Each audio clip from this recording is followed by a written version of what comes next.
First Peter chapter 1. Galing ang sulat na ito kay Peter, Apostol ng Jesus Christ, para sa mga pinili ng Diyos na nakakalat at namumuhay ng mga dayo sa mga probinsya ng Pontus, Galatia, Cappadocia, Asia, at Bithynia.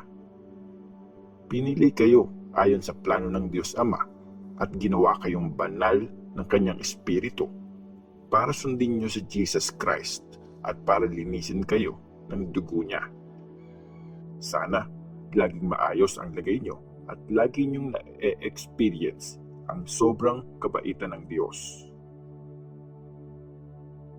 Buhay na pag-asa.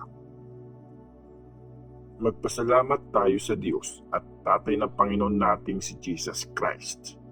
Kasi sobrang naawa siya sa atin. Binigyan niya tayo ng bagong buhay nung binuhay niya ulit si Jesus Christ galing sa kamatayan. Ito ang bumubuhay sa pag-asa natin. Kaya umaasa tayong mamanahin natin yung kayamanang di nasisira, pure at di kumukupas.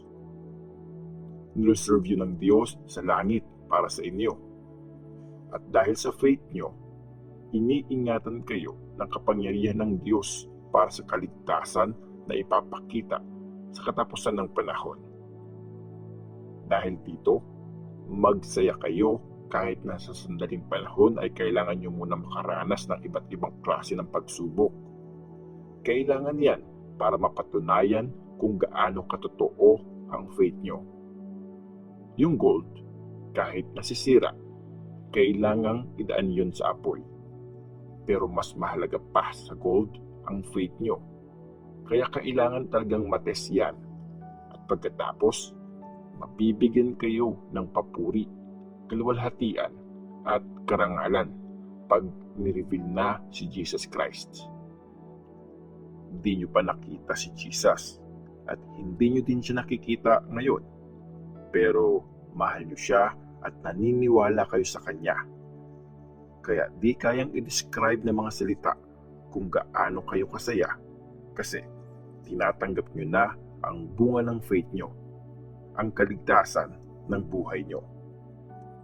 Yung mga prophets na nag-preach tungkol sa kabaitan ng Diyos na ibibigay sa inyo, hinanap at inalam nila ang kaligtasan ito.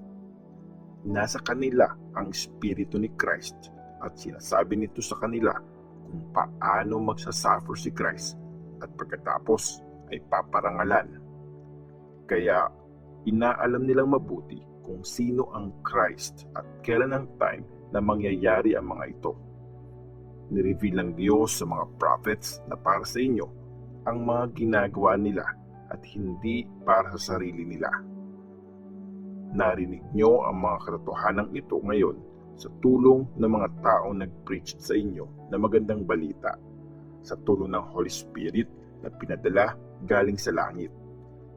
Pati mga angels, gustong-gusto nilang maintindihan ang mga katotohanan ito. Ang banal na pamumuhay. Kaya nga, i-ready nyo ang mga isip nyo para sa dapat nyong gawin.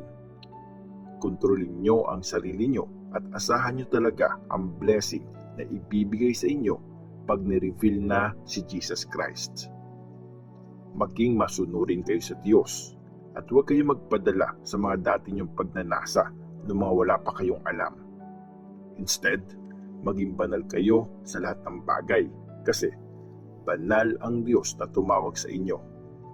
Nakasulat nga sa Scripture, maging banal kayo dahil banal ako. Kung tinatawag nyo na tatay ang Diyos pag nagpe-pray kayo, mamuhay kayo ng may takot sa Kanya habang nandito pa kayo sa mundo.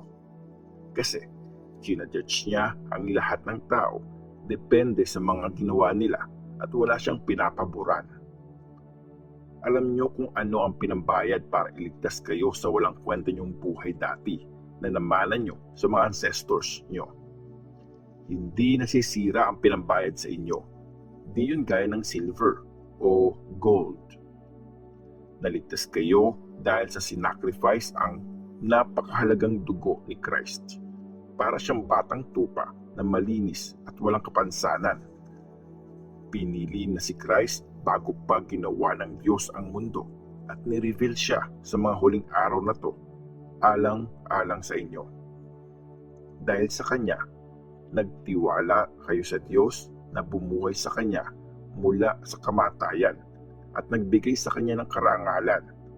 Kaya may faith kayo sa Diyos at sa Kanya kayo umaasa. Nilinis niyo ang mga sarili niyo nung sumunod kayo sa katotohanan at totoong minahal niyo ang mga kapatid. Dapat mas lumalim pa ang pagmamahal niyo sa isa't isa. Pinanganak kayo ulit, hindi dahil sa binhing namamatay, kundi dahil sa di namamatay, sa tulong ng buhay at walang kamatayang salita ng Diyos. Sinabi sa Scripture, parang damo ang lahat ng tao. Ang ganda niya ay parang bulaklak ng damo. Nalalanta ang damo at nalalaglag ang bulaklak. Pero ang salita ng Panginoon ay di nawawala kahit kailan. Ang salitang ito ay ang magandang balita na pinreach sa inyo.